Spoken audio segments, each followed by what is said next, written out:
cast out from before the children of Israel. Go ahead. And of the kings of Israel which they had made. Go ahead. And the children of Israel did secretly those things that were not right against the Lord their See, God. when you do things that's not right against God, then every secret comes out. No matter what takes place, it has to come out because God had nothing to do with it. Now look at the First Kings real quick. The 17th chapter, and let's begin to read about the 8th verse. 1 Kings 17, about 8. Yes. So we're talking now about prophetic words that come out of leaders' mouths. What do it say? And the word of the Lord came unto him, saying, Arise, get thee to Zarephath, which belongeth to Zidon, and dwell there.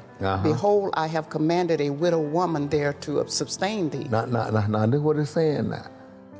I've commanded a widow woman to sustain thee. So God commands people to do certain things. And when he commands them, they can't do nothing but to do that. Obey. You see what I'm saying? Sustain you means to give you everything that you need for your journey or what God wants you to do. Keep reading for me. So he arose and went to Zarephath. And when he came to the gate of the city. Now remember now, this is the same prophet that told Ahab, said there'll be no rain, no dew upon this earth for 3.5 years according to my words. And God let a raven, Dr. Jefferson, sustain him for 3.5 years. Right. You see what I'm saying? Sustain him. The raven brought him meat in the morning and meat in the evening, and he drank of the brook. But by and by, the brook dried up, and the raven stopped coming. And God said, I got a widow woman down the road I prepared to sustain you. God's always got something prepared for you. See in your mind, if you're going through something, you need food in your house, if your car note or house note is due, say, God got somebody or something that's going to sustain me. But I got to wait on the Lord until he do it. The writer said in Hosea 4:12, therefore return unto 4:6, return you unto the Lord, and say, keep mercy and judgment. You know what I'm saying? And it said, wait on the Lord continuously. You got to continuously wait upon God to do what he wants you to do. But don't give up, because God got a plan for your life. When he goes to the gate, the woman is picking up sticks to die with her and her child. And he said, what you doing? I'm picking up sticks to eat my last meal. And he tells the woman, said, thus said the Lord, feed me first, and then feed yourself. And the meal barrel that's in your house will not run dry, because we're going to eat up together. Let's read it. Keep reading. Go ahead.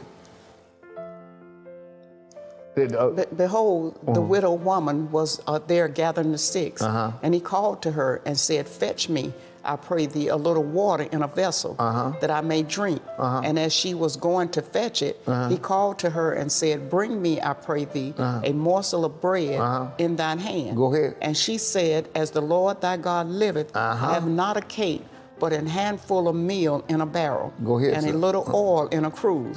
And behold, I am gathering 2 sticks. Go ahead. That I may go in and dress it for me and my son, that we may eat and die. She all in her mind to die. Don't think about dying. Think about living, because God is a God of life. When they asked Jesus, about the 7 brothers, Dr. Jefferson, the 7 brothers, and one married a woman, and he died. And then another married the same woman, he died. See, in those days, it was a law that you had to marry the woman if she had no children. So on down to the 7th son, they all died. See, in the resurrection, whose wife she gonna be? Jesus said these words, you do err, not knowing the scripture, nor the power of God. In the resurrection, they neither married nor given in marriage, but as the angels of God. Showing that when we leave this earth, we don't marry no more. Why? Because we're married to Christ already. And then he said, God is not the God of the dead, but of the living. So then he said, he's the God of the living. You see what I'm saying? So then Abraham, Isaac, and Jacob, they still live right now. So keep reading. Go a little further there. And Elijah said unto her, Fear not, go and do as thou hast said. Don't be scared to do it. Go ahead on. But make me thereof a little cake first. Let me eat first. Go ahead. And bring it unto me, and after make for me and thee and thy son. For thus saith. If you make it for me, then give me some more. He said, give me some more now. In other words, they're going to eat this cake, then go make for me and you. Go ahead, and your son. Go ahead. For thus saith the Lord God of Israel, the barrel of meal shall not waste, neither shall the cruse of oil fail, until the day that the Lord sendeth rain upon the earth. In other words, it won't fail, and trust me, God will never fail us. If you trust God, He can never fail you. He will never fail you. He cannot. You see what I'm saying? Why? Because He's who He say He is. He's God all by Himself. Then another story about a lady. What verse was that? That 15th verse. 15th verse. About a woman who her husband died, and she had no money. She had nothing, and she told the prophet, "Listen, my husband was faithful, and he died. Now they're trying to take my sons and put them in to work and sell them, and I don't have nowhere to go. What you got in your house? As the Lord liveth, all I got in there is just a little cruse of oil." And that cruse of oil that she had became all that you won't believe and made her rich. Yes. Because she was learning that God opened doors for those who have faith in Him. In Romans the 4th chapter, 17th verse, he said, God, even God, who quickens the dead and calls those things that be not as though they were. How many times have you opened your mouth and said something? And then you said it, but you wasn't really thinking about it. And before you know it, it came to pass. Yes, yes. How many times you done did that? Quite a few. Because you opened your mouth and said it. Right. The woman said she don't have no food. The other woman said that this is all I got left. But I need to eat this and go on and die. But the prophet talked life into her. Said that you thus said the Lord, you ain't gonna die. When he said that you're gonna eat and drink, until the day the Lord bring rain on her, he told her she's not gonna die. Right. But her words was negative. His was positive. You know what I'm saying? Right. Now, can you jump on to 2 Kings right quick again? In 2 Kings, the 4th chapter, real quick. And let's begin to read about the 8th verse. What do it say? Okay, the 8th verse. 8th verse. The 4 and 1. Begin to read that.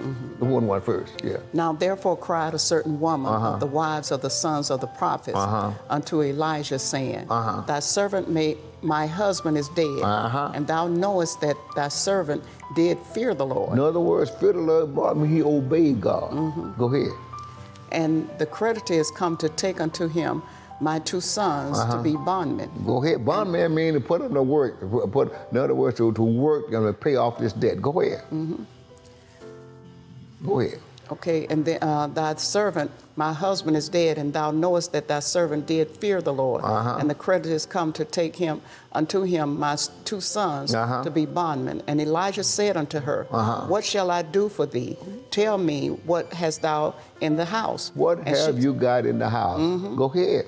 And she said, Thine handmaid have not anything in the house save a pot of oil. In other words, I just got a pot of oil in the whole house.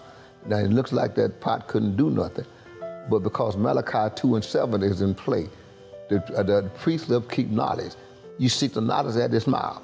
She has sought the knowledge from his mouth. Go ahead on. Now, he takes his pot out and read it for her. Go ahead. Then he said, Go borrow the vessels abroad of all the neighbors. Go everywhere you can and borrow vessels. Not a few. Borrow a lot of them. Right. Why? Because God finna make you rich, pay off your debt, and take your sons, and give you your sons. Go ahead on. even empty vessels, borrowing not a few. And when thou art come in, thou shalt shut the door upon thee. Now notice something, shut the door upon thee and on your sons. Go ahead. And shall pour out into all those vessels, and thou shalt set aside that which is full.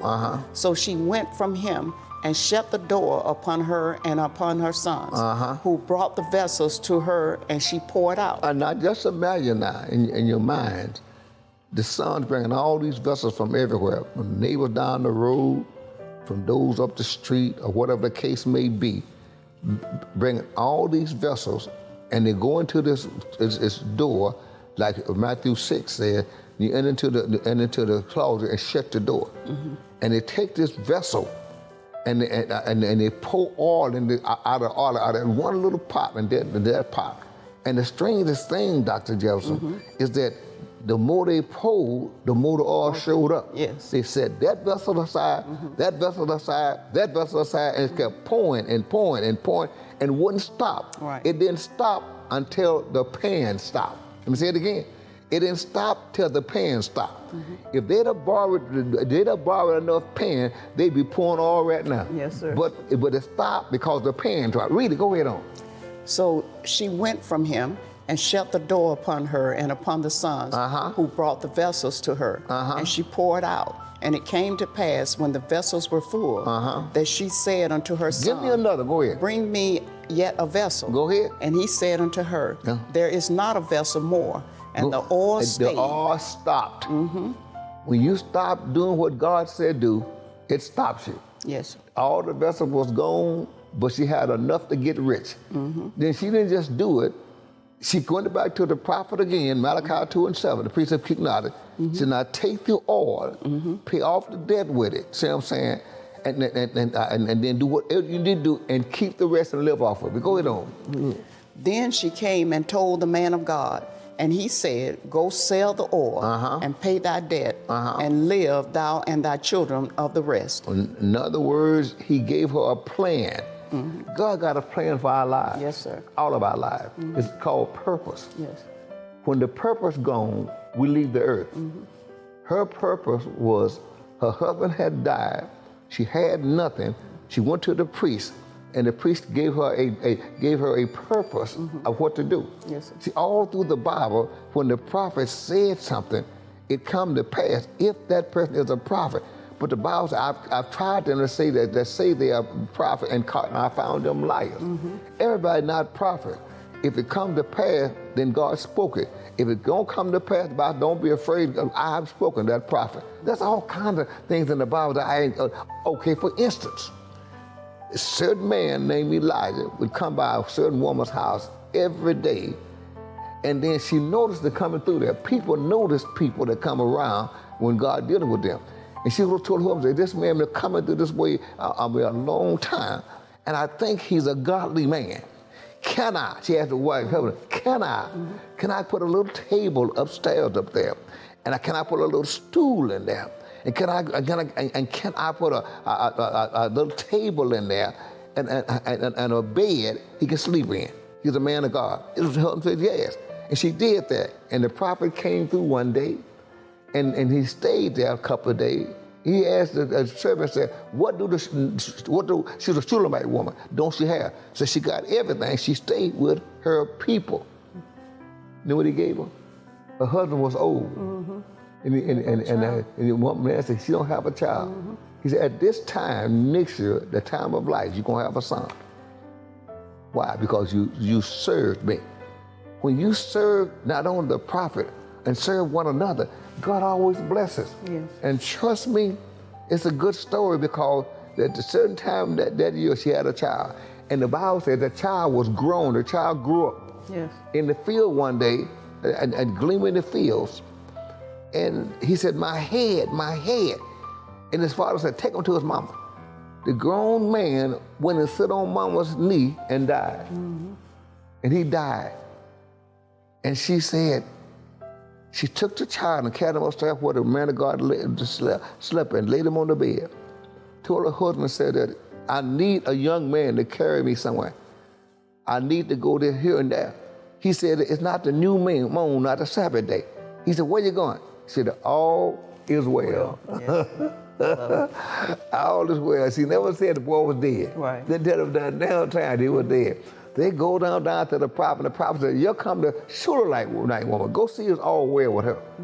And he says, "All well with you. It's all well with the son. It's all well with the husband." And then she said, "All is well." Wow. She never talked about the boy being dead. Right. Then she got to the prophet and hold his feet and said that my son is dead. Did you come to call my sins upon me? After all, this boy probably about 20-something in his 20s, to call my sins upon me. And then the prophet said that God has hid this thing from me. And he tried to send his servant, go ahead with my staff. He said, except you go, I'm not going to go. Yeah. And then she went with him, but the servant put the staff on the man, and there was no life in it. But the prophet comes in, laid on it, put his mouth to his mouth, his eyes, and blew in it. Just blew in it. Then he got up and walked around and did it 7 times. And he got on the boy again. And when he got on that boy again, the boy became warm. And after a while, he sneezed 7 times. And he woke up. Yes. And then the woman said, "I know now you're the man of God." Yes. So when the prophet called you for something, Dr. Jefferson, it's going to always be because God sent that prophet or God sent that prophetess. Yes. See, we say things out of our mouth not knowing that God done put it in our mouth to say it. Yes, sir. It helps people all the time. All the time. You can be helped. Open your mouth and speak positive things. Speak faith. Speak life into people. How many times you spoke life into people? Quite a few. Every time you get on, you get on that what you call it, that Zoom, you speak life into people. Yes. You can speak death in it. We want to speak life to all of you all. We appreciate you all. We just gave you a couple of places in the Bible to show you that God got people that can help you. And you can help yourself. Stop saying negative things. Say positive things. What I mean by positive things, open up your mouth and say something that grows, something that builds, something that gives life. Cut all the negative